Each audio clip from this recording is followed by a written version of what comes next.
পেঁয়াজ, লঙ্কা, একটু আদা আর মিক্স মশলা দিয়ে এটা ভাজলাম। পেঁয়াজটা ভেজে পরে তারপর আলুটা দিলাম। আলুটা দেওয়ার পর আলুটা ভালো করে ভাজলাম। তো ময়দার লেচি করে ওর মধ্যে আলুটা ভাজার পর আলু ঠান্ডা হলো, তারপরে ময়দা আটা মেখে পরে এই যে লেচি করছি আলুর পরোটা। এই যে লেচি করে একটা পরোটা বেলবো, একটা আগে বেলে দেখিয়ে দিয়ে কেউ। এটা কি পরোটা হবে? পরোটা তেলে ভাজবে?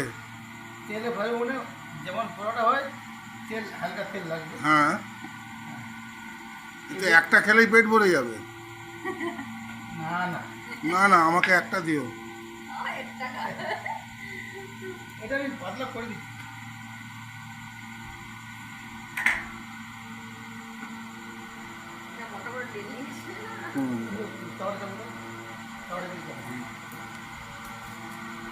এটা বেলে এবার তাওয়াতে দেবো, তারপরে হালকা সেঁকবো, সেঁকে ইয়ে হয়ে যাবে।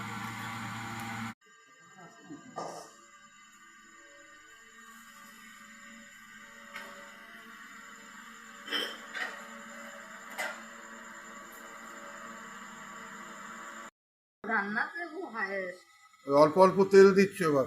অল্প বেশি না।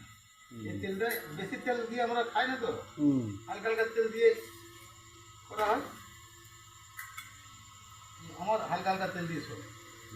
আমি যদি বলি দোকানে বিক্রি করবো, বিক্রিও করতে পারি। একটা 15 টাকা করে দাম।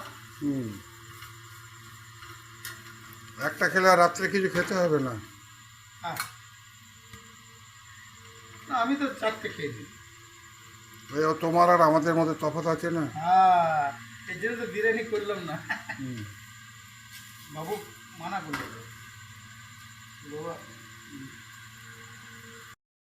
এই একটা একটা করে করলে কাঁচা থাকবে না। একসাথে যদি 2-4টে করে হয় কাঁচা থাকবে। আস্তে আস্তে লাল হচ্ছে। একটু ভালো ভাজা হয়ে গেলে তারপরে নামাবে?